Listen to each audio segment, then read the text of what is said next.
Sea of Cortez, also known as the Gulf of California, also known as the Vermilion Sea, I learned moments ago on Wikipedia, believe it or not. So fact check that. Well, I hope we have some more bright sunny skies so we can get out there on the ocean. Yes, oh yes, we have some bright sunny skies coming this weekend, but in between now and then, a couple of interesting points to make. Here's a live look from Domenico's on the wharf tonight. No Western Flyer there in the Gulf of Monterey as that has moved on, but we still are tracking a little bit of weather. Here's an area of low pressure off to our east. It's moving across Arizona, right now, moving across northern Arizona, and it is moving out of here, but we're still somewhat under the influence. There is a deep well in the atmosphere of cooler air, which has helped destabilize things, even back in the coastal mountains here. Take a look at this. We still have some showers ongoing, moving into San Luis Obispo County tonight. And actually, I started looking closely at the radar tonight, and we still have some showers on the coast in a few areas. And the reason is we actually have a little bit of ocean effect shower activity going on. So what's going on is the colder air coming across the relatively warmer air of the ocean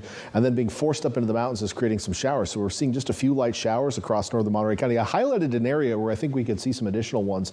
So basically from the Sierra de Salinas west, so Marina back to the peninsula, down along the Big Sur coast, a few showers possible. These will be very light, maybe just some sprinkles, but also up into western Santa Cruz County and San Mateo County. You can see just a few weak radar echoes moving across these areas. So yes, the cold air has destabilized, or the ocean, the warming of the ocean has, let me try that again. The cold air, let's use over the warmer waters of the ocean, causing some instability, and then being forced up into the mountains has caused some showers to develop. Fun stuff as we look closely at the radar tonight. I like looking closely at the radar. I've been looking at the radar for a long time, my friends. It's just a weird thing that I do. I have the radar up on my home computer on a bright sunny day. I don't know why, I just always have it up. It's just like I have to have the radar up at all times. I mean, sure, you can see some interesting things, like sometimes I see like chaff from like military exercises out of the water. This stuff you'll never see it. It's these tiny little like fiberglass particles. It shows up really well on radar and they just float around. And you know, I've seen on other stations around here, occasionally those get reported as rain showers under a bright, full blue sky. It's just the most amazing. Anyway, I like looking into the radar, which is cool for me, I guess. Anyway, tomorrow morning, patchy fog possible, but probably not in our major valleys around the coast.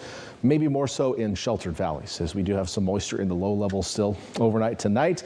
Maybe a couple of sprinkles in those areas I mentioned as well. Tomorrow afternoon, we'll destabilize over the hills again, so we'll see some puffy cumulus clouds up over the mountains, and a few showers may pop up once again. That happened today. Those showers drifted to the southeast today. There'll be more of a southerly drift tomorrow. So if we get some over the Santa Cruz Mountains, it's possible tomorrow afternoon you could get a shower in Santa Cruz, Watsonville.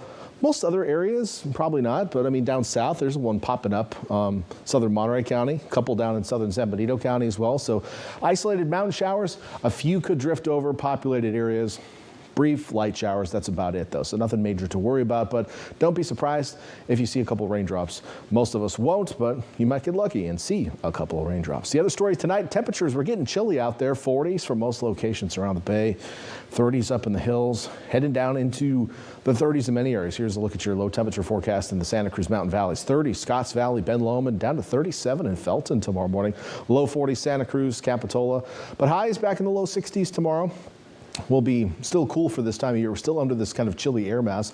Low 60s highs in Watsonville, Salinas, maybe mid 60s in Gilroy and Hollister tomorrow. Back on the Bay Shore, though, winds coming in off the water about 20 miles per hour tomorrow. I'm going to keep you in the 50s right along the coast. So a cooler day once again for coastal cities. And then down south, we do have a frost advisory. I mean, we do have some clouds out there. Some drier air will eventually mix in overnight.